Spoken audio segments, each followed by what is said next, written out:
Trump points to Democrat cover-up after judge who helped FBI spy on him disappears, by Rebecca DeCirio, Politics U.S. News for MadWorldNews.com.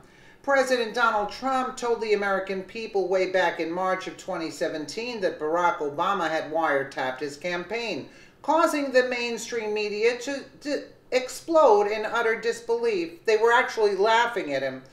We know it not only happened, but the FBI Obama holdovers working for Robert Mueller are behind the whole illegal scheme.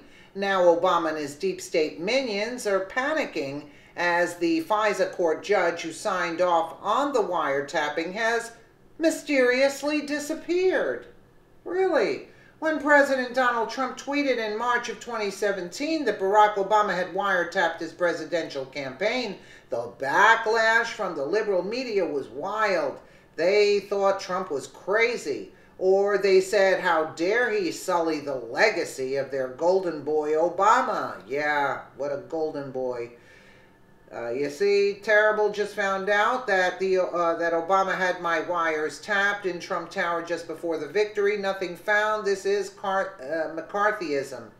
The big surprise for all the hardcore leftists was Trump was telling the truth, and now the judge who signed off on the FISA warrant has disappeared, apparently going into hiding. This is where everything gets really strange. His name is Rudolph Contreras, and he is a U.S. District Court judge. Contreras mysteriously recused himself from the General Mike Flynn case on December 7th. No one knew why until you start putting some facts together. Before Contreras was assigned to the Flynn case, he was also working as a FISA court judge. The FISA court is a very exclusive club with only 11 judges total for the whole country. Contreras is one of only 3 judges assigned to the Washington, D.C. area. According to a court filing, U.S. District Court Judge Rudolph Contreras, who presided over a December 1st hearing where Flynn pleaded guilty to lying to the Federal Bureau of Investigations about his contacts with Russia, will no longer handle the case, reported Reuters. The report adds court spokeswoman Lisa Clem did not say why Contreras was recused. Reuters could not immediately learn the reason for the recusal or reach Contreras. Contreras was appointed to the bench in 2012 by former Democratic President Barack Obama. He was also appointed to the Foreign Intelligence Surveillance Court, FISA, in May of 2016 for a term lasting through 2023.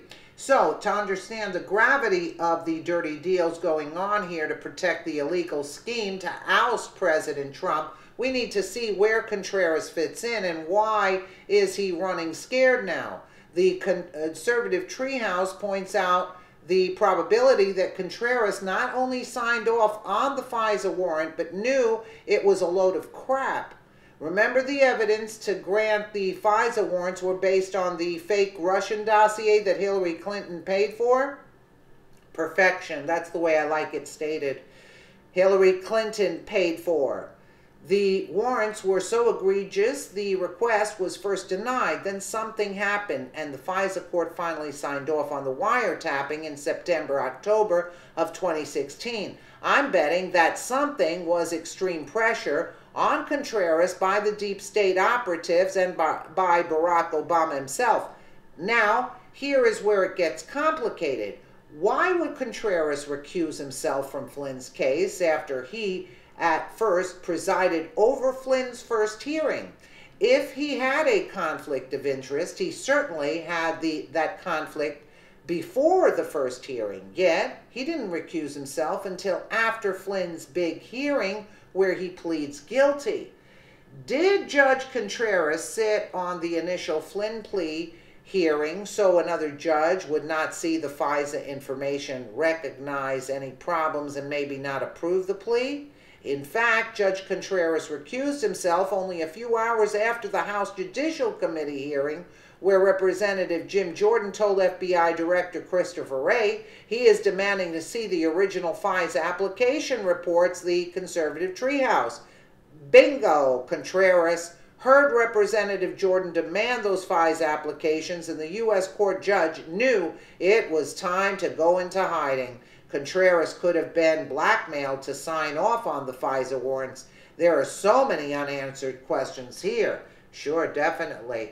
Given what we know now that we did not know before, namely that FBI agent Peter Strzok and DOJ Deputy Bruce Orr were part of the counterintelligence operation Trump-Russia that began in July of 2016, and understanding that Nellie Orr, Bruce's wife, was working for Fusion GPS, the contractor for Christopher Steele and the Russian dossier, ultimately hired by Hillary Clinton, and accepting the information within the dossier was part of the underlying FISA application.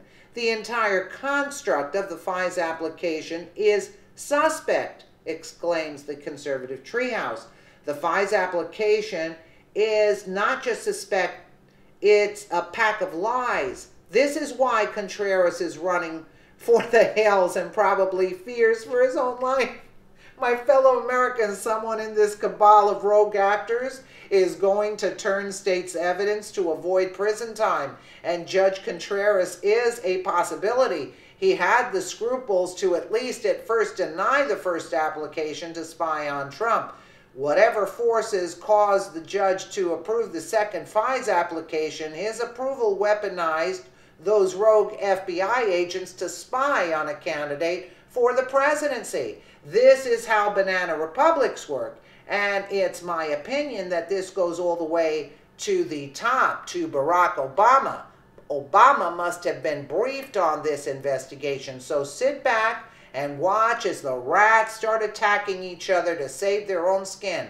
Judge Contreras not only could not be reached for comment, no one knows where the hell he is. Americans are sick and tired of this fake Mueller investigation when high crimes and possibly treasonous activities have been committed by the very parties assigned to investigate Trump. We all know what they did. They can no longer hide. So my fellow Americans, pop some popcorn and sit back and watch as the rats start to turn on each other. This is just the beginning of their sorry end. Yes, indeed. Yes, indeed. And the guy is running. I hope he doesn't wind up suicided or something, you know, because, you know, I mean, really, because now it's not looking good. But exactly, Hillary Clinton, all this is Hillary Clinton. She's to blame. Obama, he's a criminal and all of in himself, but this witch is the one who started this whole attack because she wanted to win the presidency. That was the bottom line. She was hell-bent on come by any means necessary to win the presidency. She would stoop to, I mean, she's done away with people. She's not going to do that. Let me know what you guys think in the comments below. And again, thank you so much for watching.